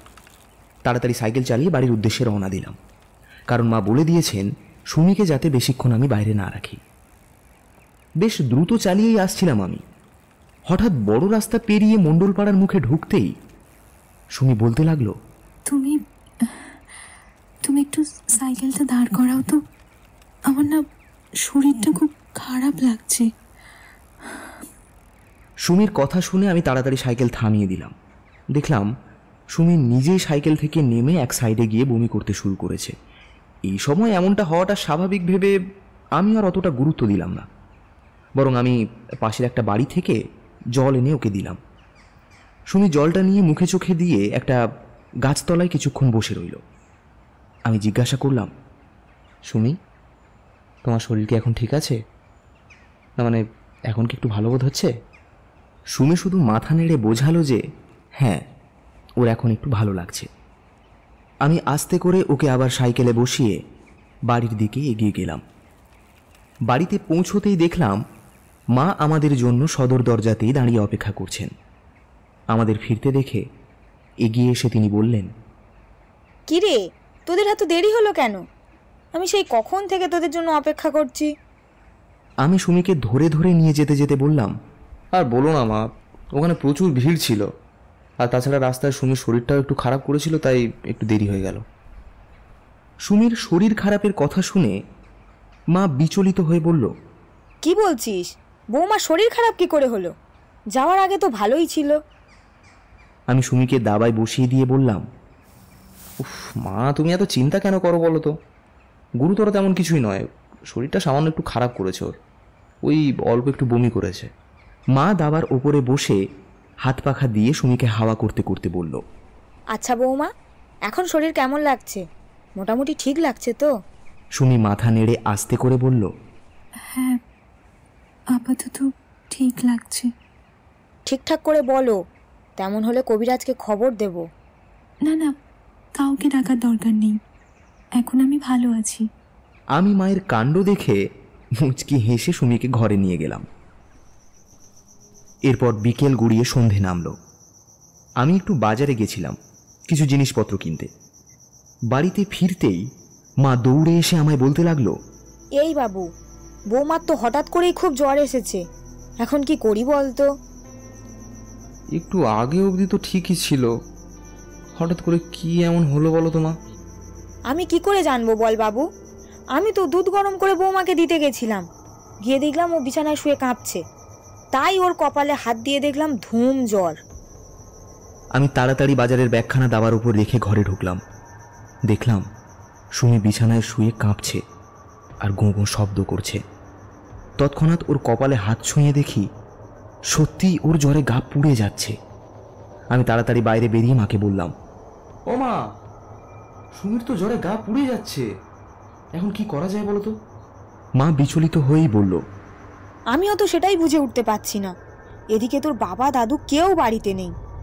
আচ্ছা, এক কাজ কর, তুই ততক্ষণ বৌমার মাথায় জল পট্টি দে, আমি বরং সমীর বাবুকে ডেকে আনি। কিন্তু এখন তো সন্ধ্যা হয়ে গেছে, তুমি কি একা একা যাবে? মা কিছুক্ষণ চুপ করে থেকে বলল, আচ্ছা হোক, আমি একাই যাচ্ছি, তুই বৌমার কাছেই থাক। এই বলেই মা হ্যারিকেনটা নিয়ে দ্রুত বেরিয়ে গেলেন। আমিও আর দেরি করলাম না, সোজা ঘরে এসে সুমির মাথায় জলপট্টি দিতে লাগলাম। সুমির চোখ বন্ধ এবং এখনো ও জ্বরে গোঁ গোঁ শব্দ করছে। আমি বেশ কিছুক্ষণ জলপট্টি দেওয়ার পর দেখলাম ওর জ্বরটা কিছুটা কমল। তাই আলতো করে ওর মাথায় হাত বুলিয়ে দিয়ে বললাম, সুমি, সুমি, এখন কেমন লাগছে? শরীরটা একটু ভালো লাগছে? সুমি চোখটা আলতো করে খুলে আস্তে করে বলল, হ্যাঁ। সুমির চোখ খুলতেই হ্যারিকেনের মৃদু আলোয় লক্ষ্য করলাম ওর চোখগুলো যেন রক্ত বর্ণ ধারণ করেছে। একবার আমার দিকে তাকিয়ে আবার চোখটা বন্ধ করে নিল সে। ওই দৃশ্য দেখে সাথে সাথে আমার শরীরটা যেন কেঁপে উঠল। দ্রুত হাতটা ওর মাথা থেকে সরিয়ে নিলাম। হঠাৎ মায়ের ডাকে বাইরে বেরিয়ে গিয়ে দেখলাম মা সমীর কাকুকে নিয়ে এসেছে। তাড়াতাড়ি ওনাকে নিয়ে সুমির কাছে গেলাম। সমীর কাকু সুমির জিভ দেখলেন, চোখ টেনে দেখলেন এবং হাতের নাড়িগতি বোঝার চেষ্টা করলেন। কিছুক্ষণ দেখার পর একটা ভেষজ সিরাপ সুমিকে খাইয়ে দিলেন। তারপর কয়েকটা জ্বরের ট্যাবলেট দিয়ে বললেন, সব তো ঠিকই আছে, তবুও জ্বরটা কেন এলো সেটা বুঝতে পারলাম না। হয়তো ঠান্ডা গরমে একটু শরীর খারাপ করেছে। একটু পর কিছু খাইয়ে বৌমাকে এই একটা ট্যাবলেট খাইয়ে দিবি। তাতেও যদি জ্বর না কমে তবে রাতের দিকে আর একটা খাওয়াবি। তবে চিন্তার কিছু নেই, আশা করি জ্বর ঠিক কমে যাবে। এই বলে উনি চলে গেলেন। কিছুক্ষণ পর আমি একটা ট্যাবলেট নিয়ে সুমিকে খাইয়ে দিলাম। এবার অপেক্ষার পালা সুমির সুস্থ হওয়ার। কিন্তু সন্ধে পেরিয়ে রাত 11টা বাজতে চলল, অথচ সুমির অবস্থার কোনো পরিবর্তনই হলো না, বরং ওর অবস্থা ধীরে ধীরে আরো খারাপ হতে শুরু করলো। ওষুধ খাওয়ার পর জ্বর কিছুটা কমলেও সুমি বলতে লাগলো ওর পেটে অসহ্য যন্ত্রণা শুরু হয়েছে এবং সেটা ধীরে ধীরে এতটা তীব্র হতে শুরু করলো যে সুমি পাগলের মতো আচরণ করতে শুরু করলো, যা রীতিমতো আমাদের দুজনকে ভয় পাইয়ে দিল। আমরা তবুও কোনো রকমে ওকে সামলানোর চেষ্টা করতে লাগলাম। তারপর বেশ কিছুক্ষণ পর বাবা আর দাদু বাড়িতে ফিরলেন। সবটা শুনে দাদু একবার সুমিকে দেখে নিয়ে আমাকে আলাদা করে ডেকে বললেন, দাদু ভাই, আমার কিন্তু অবস্থা একদম সুবিধের বলে মনে হচ্ছে না। এটা নিশ্চিত অশুভ শক্তির কাজ। আচ্ছা, আজ যখন তোরা বেরিয়েছিলি, কখনো কি তুই দাদুবউকে একা রেখে কোথাও গিয়েছিলি? হ্যাঁ, ওই ওখান থেকে ফেরার সময় ওই যে তালপুকুর, ওই তালপুকুরের কাছে ওর শরীরটা একটু খারাপ করেছিল, তাই ওকে ওখানে বসিয়ে রেখে আমি পাশের বাড়ি থেকে জল আনতে গিয়েছিলাম। তাহলে আমার ধারণাই ঠিক, নাত বউয়ের উপর ওই অশুভ শক্তির ছায়া পড়েছে। হ্যাঁ দাদু, আমারও তাই মনে হচ্ছে বুঝলে, কিন্তু এখন তাহলে কি করা যায় বলো তো? এই, একদম কান্নাকাটি করবি না, মনকে শক্ত কর, এখনো সময় আছে। যা করতে হবে আজ রাতের মধ্যেই করতে হবে। তুই এক কাজ কর, তুই বরং নাতবউকে সামলে রাখ, কোনো মতে ওকে একা ছাড়বি না।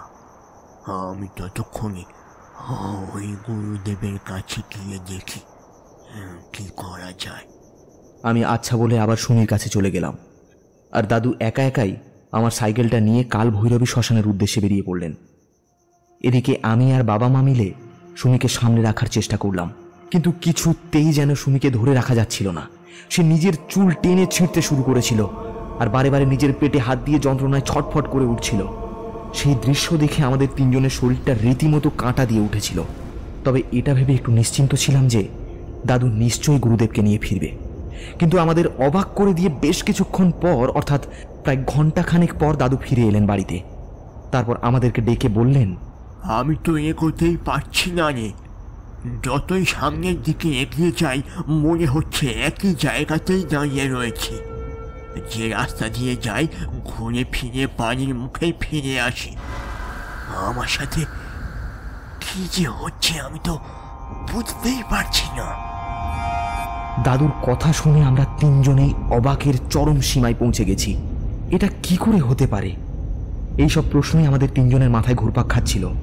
হঠাৎ কি মনে হতে আমি দৌড়ে ঘরে চলে গেলাম। তুলে রাখা কৌটো থেকে গুরুদেবের দেওয়া সেই কাঠের টুকরোটা বের করলাম। মনে মনে ভাবলাম, এই বুদ্ধিটা এতক্ষণ আমার মাথায় কেন আসেনি। যাই হোক, কাঠের টুকরোটা নিয়ে দুটো ভাগে ভাগ করলাম ওটাকে। তারপর লাল সুতো দিয়ে দুটো মাদুলির মতো করে একটা নিয়ে দাদুর হাতে নিঃশ্বাস বন্ধ করে বেঁধে দিলাম। এরপর বললাম, এবার তুমি নিশ্চিন্ত যাও দাদু, আর কেউ তোমার রাস্তা আটকাতে পারবে না। বলতেই দাদু আবার বেরিয়ে পড়ল কাল ভৈরবী শ্মশানের উদ্দেশ্যে। এদিকে আমিও দৌড়ে ঘরে এসে দেখলাম সুমি আবারও উত্তাল হতে শুরু করেছে। মা বাবা কিছুতেই ওকে শান্ত করতে পারছে না। আমি মা বাবাকে বললাম সুমিকে শক্ত করে ধরে রাখতে। বাবা মা তাই করলো। আমি তাড়াতাড়ি নিজের নিঃশ্বাস বন্ধ করে ওই লাল সুতো বাঁধা কাঠের অংশটি সুমির বাম হাতে বেঁধে দিলাম। ওটা বাঁধা মাত্রই সুমি যেন ছটফট করা বন্ধ করে দিল এবং অদ্ভুত এক ভয়ঙ্কর চাউনি নিয়ে আমার দিকে তাকিয়ে রইল। আমি ওর কাছে যাওয়ার চেষ্টা করতেই হঠাৎ যেন একটা অদৃশ্য শক্তি আমাকে জোর করে ধাক্কা মারল। তৎক্ষণাৎ আমি মাটিতে লুটিয়ে পড়লাম। সঙ্গে সঙ্গে অনুভব করলাম কেউ যেন আমার গলাটা চেপে ধরেছে। অসহ্য যন্ত্রণা আর নিঃশ্বাস বন্ধ হয়ে আসছে আমার। এই দৃশ্য দেখে আমার মা ভয়ে ভয়ে আমার দিকে এগিয়ে আসতেই কেউ যেন মাকেও জোরে ধাক্কা মেরে ফেলে দিল। হঠাৎ গলাটা মুক্ত হতেই জোরে জোরে নিঃশ্বাস নিতে শুরু করলাম।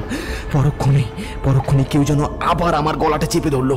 ক্রমশ আবার বন্ধ হয়ে আসতে লাগলো আমার। মা আমার এই অবস্থা দেখে দৌড়ে ঠাকুর ঘর থেকে এক ঘটি গঙ্গা জল এনে আমার গায়ে ছিটিয়ে দিল।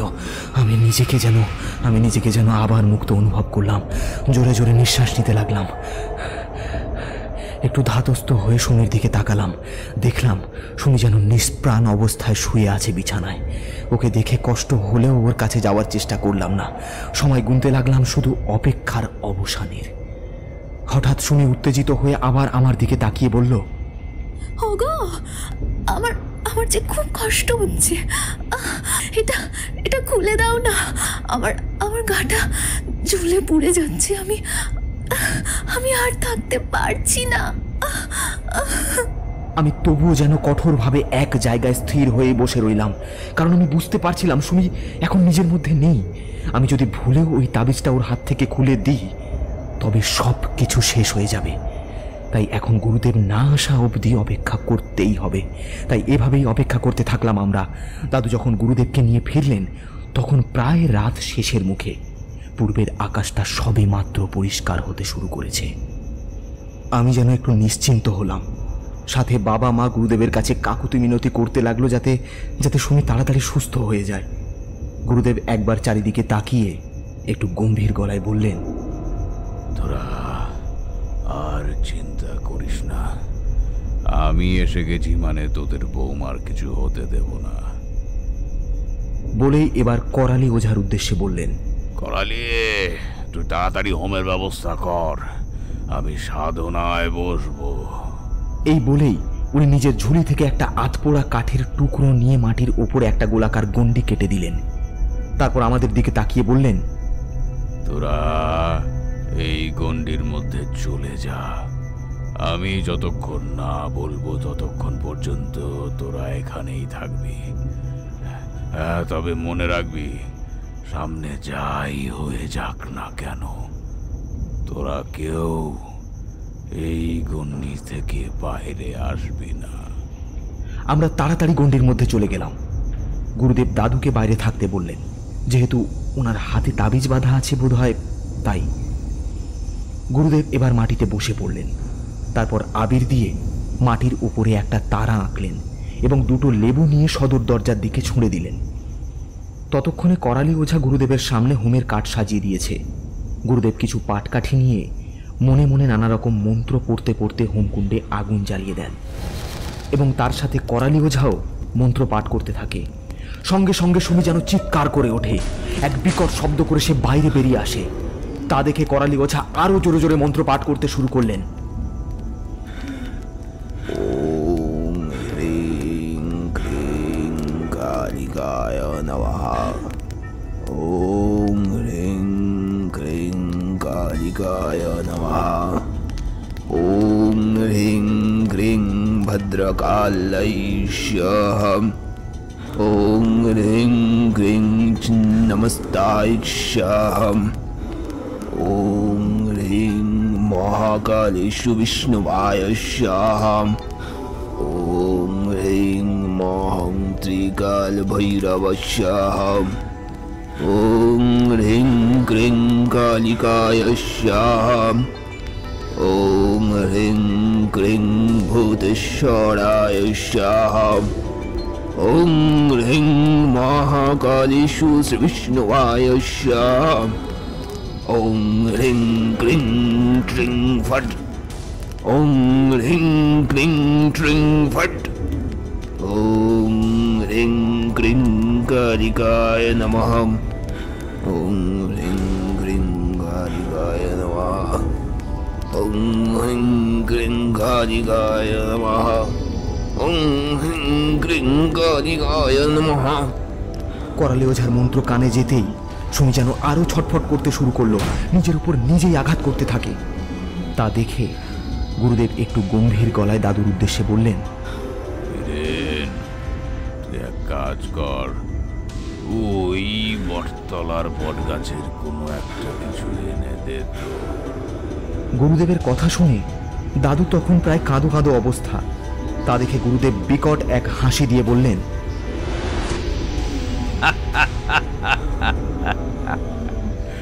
ভয় নেই, ভয় নেই, তুই নির্ভয়ে যা। কোনো অশুভ শক্তি তোর কোনো ক্ষতি করতে পারবে না। দাদু তাড়াতাড়ি বেরিয়ে পড়লেন বটতলার উদ্দেশ্যে। এদিকে করালি ওঝা তখন ঘটের মধ্যে কিছু জল নিয়ে সারা বাড়িতে ছড়াতে শুরু করেছে। আমরা শুধুই দর্শকের মতো দেখছি সবকিছু। সুমিকে এত কষ্ট পেতে দেখেও চুপ করে অপেক্ষা করা ছাড়া আর দ্বিতীয় কোনো পথই খোলা ছিল না। আর তাছাড়া সুমিকে সুস্থ করার পাশাপাশি এই অশুভ শক্তির বিনাশ করাটাও এখন সবচেয়ে বড় লক্ষ্য হয়ে উঠেছে আমাদের সবার কাছে।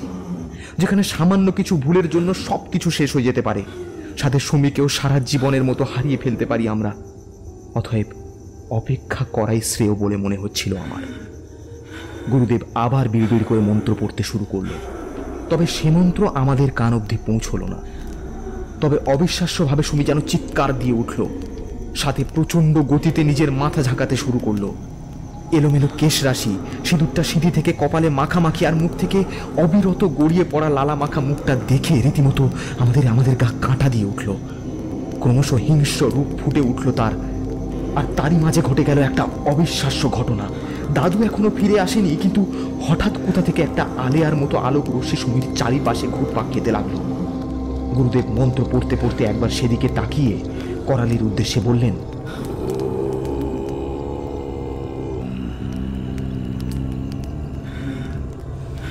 করালি, সময় হয়ে এসেছে, বৌমার হাত থেকে তাবিজটা খুলে দে। একথা বলেই জ্বলন্ত হোমকুণ্ড থেকে একটা জ্বলন্ত কাঠ বের করে সেটি গঙ্গা জলে চুবিয়ে দিলেন। সাথে সাথে সুমি যেন একদম শান্ত হয়ে গেল। করালি ওঝা আস্তে আস্তে সুমির হাত থেকে তাবিজটা খুলে দেয়। তৎক্ষণাৎ করালি ওঝা যেন এক ধাক্কায় অনেক দূরে ছিটকে গেলেন। আমরা বুঝতে পারলাম কোনো এক অদৃশ্য শক্তি করালি ওঝাকে ধাক্কা দিয়ে ফেলে দিল। ততক্ষণে দাদু বটতলা থেকে শিকড় নিয়ে হাজির। গুরুদেবের হাতে ওগুলো দিতেই গুরুদেব বললেন, দে দে বীরেন, তুই আর বাইরে থাকিস নে, গন্ডির ভেতরে চলে যা, ভুলেও বাইরে আসিস নে। এ কথা শুনে দাদু তাড়াতাড়ি আমাদের কাছে চলে এলো। এদিকে করালি ওঝা তখন কোনো রকমে উঠে দাঁড়িয়েছে, কিন্তু সেটা বেশিক্ষণ স্থায়ী হলো না। মুহূর্তের মধ্যে শুনি এক হাত দিয়ে ওনার গলা চেপে ধরে ওনাকে শূন্যে ভাসিয়ে দিয়েছে। উনি যন্ত্রণায় হাত পা ছুঁড়ছেন আর দু হাত দিয়ে নিজেকে ছাড়ানোর চেষ্টা করে চলেছেন অবিরত। ওরকম বিভৎস দৃশ্য দেখে আমার মা তো রীতিমতো কাঁপছে। গুরুদেব আর উপায় না পেয়ে শেষে নিজেই আসন থেকে উঠে দাঁড়িয়ে সুমির গায়ে কিছু একটা ছুঁড়ে দিতেই সুমি করালি ওঝাকে ছেড়ে দিয়ে এক বিভৎস দৃষ্টিতে গুরুদেবের দিকে তাকায়। তারপর দুহাত দিয়ে গুরুদেবের গলা চেপে ধরার চেষ্টা করলো, কিন্তু পারল না, বরং ছিটকে গেল গুরুদেবের থেকে। গুরুদেব ইশারায় করালি ওঝাকে গণ্ডির মধ্যে চলে যেতে বললেন। তারপর আবার নিজের আসনে এসে বসলেন। আবার শুরু করলেন মহামন্ত্র পাঠ। এরপর প্রতি মন্ত্র পাঠের সাথে সাথে একটি করে সর্ষে সেই যজ্ঞের আগুনে আহুতি দিতে লাগলেন। ক্রমশ সুমি যেন আরো ছটফট করতে লাগলো। সাথে সেই আলোর মতো বস্তুটা সুমির আশেপাশে ঘুরতে শুরু করলো। 108খানা সর্ষে যজ্ঞের আগুনে আহুতি দেওয়ার পর তিনি ওই বটগাছের শিকড়টি হাতে তুলে নিলেন। সঙ্গে সঙ্গে সুমি ওদিকেই এগিয়ে যায়, সাথে ওই আলোক বিন্দু। বারে বারে গুরুদেবকে বাধা দেওয়ার চেষ্টা করতে থাকে, কিন্তু কিছুতেই গুরুদেবকে স্পর্শ করতে পারে না। গুরুদেব আর অপেক্ষা না করে মন্ত্র পড়তে পড়তে ওই বটগাছের শিকড়টাকে যজ্ঞের আগুনে আহুতি দেন। হঠাৎ বাড়িতে বিশু কাকাকে ঢুকতে দেখে অবাক হয়ে বললাম, বিশু কাকা, তুমি এখানে? গুরুদেব এবার গম্ভীর গলায় বলে উঠলেন, বিশুকে যে আজ আসতেই হতো রে, অনেক বোঝাপড়া বাকি যে। কথাটা বলেই চুপ করে গেলেন গুরুদেব। তারপর পাশ থেকে দাদু আমাকে বললেন, আমরা যখন ফিরছিলাম তখন গুরুদেব বিশুর বাড়ি গিয়ে ওকে অনেক কথা বোঝায়। শেষে আমাদের বাড়িতে আসার কথাও বলে, কিন্তু আমি বুঝতে পারিনি কেন। দাদুর কথা শুনে আমি নিজেও কিছু বুঝতে পারলাম না। আর সব থেকে বড় কথা, এসবের সাথে বিশু কাকার কি যোগসূত্র সেটাই আমার মাথায় ঢুকছিল না। তবে হঠাৎই লক্ষ্য করলাম বিশু কাকার হাতে কিছু একটা আছে। ভালোভাবে দেখে বুঝলাম ওটা একটা শাড়ি। গুরুদেব এবার বিশু কাকার উদ্দেশ্যে বললেন, দে দে রে দে বিশু, ওই শাড়িটা আমার হাতে দে। বিশু কাকার দেখলাম চোখ থেকে জল পড়ছে। অশ্রুসিক্ত নয়নে শাড়িখানা গুরুদেবের দিকে এগিয়ে দিলেন উনি। তৎক্ষণাৎ সুমি যেন অজ্ঞান হয়ে মাটিতে পড়ে গেল। আর সুমির দেহ থেকে একটা আলোক বিন্দু বের হয়ে বিশু কাকার সামনে গিয়ে থামল। বিশু কাকা ওই আলোক বিন্দুর উদ্দেশ্যে হাত বাড়িয়ে দিল আর হাউ হাউ করে কেঁদে উঠল। আর কাঁদতে কাঁদতে বলতে লাগলো, মায়া, মায়া, মায়া, মায়া,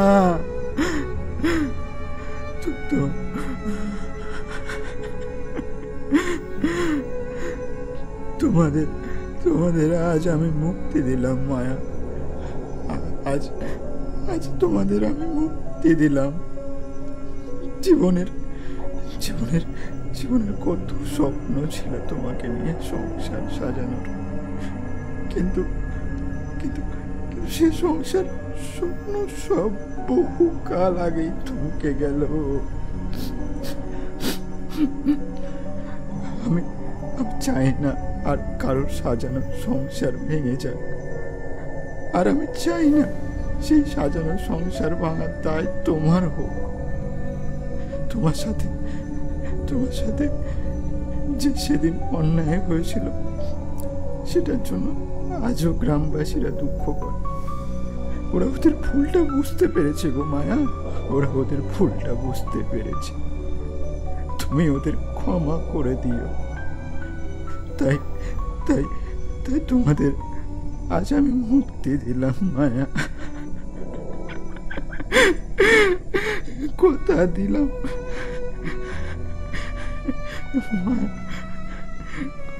কথা ছিল যে শেষ নিঃশ্বাস অবধি তুমি আর আমি একসাথে থাকবো, কিন্তু সেই কথা আমি আর রাখতে পারলাম না মায়া, আমি আর রাখতে পারলাম না।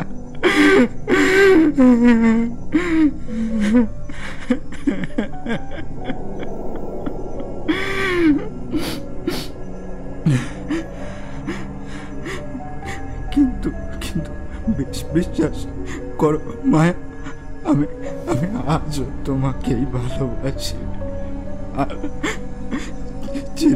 জীবন তোমাকেই ভালোবেসে যাব। তুমি আর আমার সন্তান আমার জন্য পরে অপেক্ষা করো মায়া। আমি আসবো তোমার কাছে মায়া, আমি আসবো। সেখানে সেখানে আমাদের ছোট্ট একটা সংসার হবে। হ্যাঁ, সেখানে আর কেউ থাকবে না, তুমি আর আমি। সেখানে শুধু তুমি আর আমি, আর আমাদের ওই ছোট্ট বাবুটা থাকবো।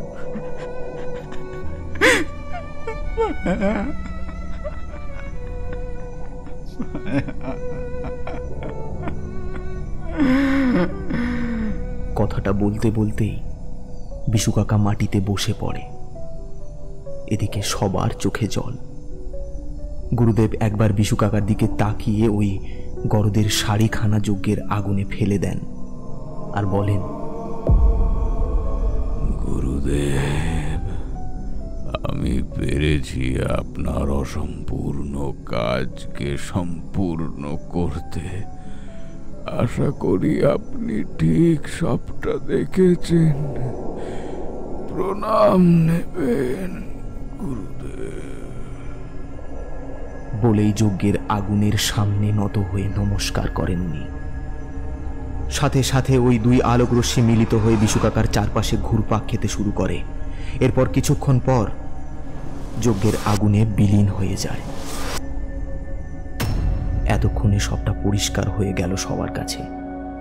সত্যি বলতে একটি প্রকৃত ভালোবাসার নিদর্শন হয়ে থেকে গেল এটা।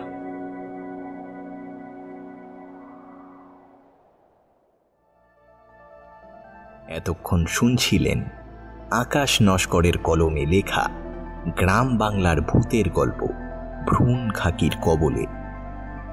বিভিন্ন চরিত্রে ঋত্বিক, অভিজিৎ, রাজ, শ্বেতা, পথিক, আফসানা, তুহিন, শুভারুণ, সুস্মিতা, পারমিতা ও শান্তা।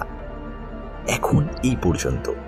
ভিন্ন স্বাদের পরবর্তী গল্প নিয়ে ফিরছি খুব শীঘ্রই। ততক্ষণ শুনতে থাকুন, শোনাতে থাকুন আমার প্রিয়, আপনার প্রিয় স্টোরি ম্যানিয়া ক্লাব। সাথে সুস্থ থাকুন, ভালো থাকুন। ধন্যবাদ। শুভরাত্রি।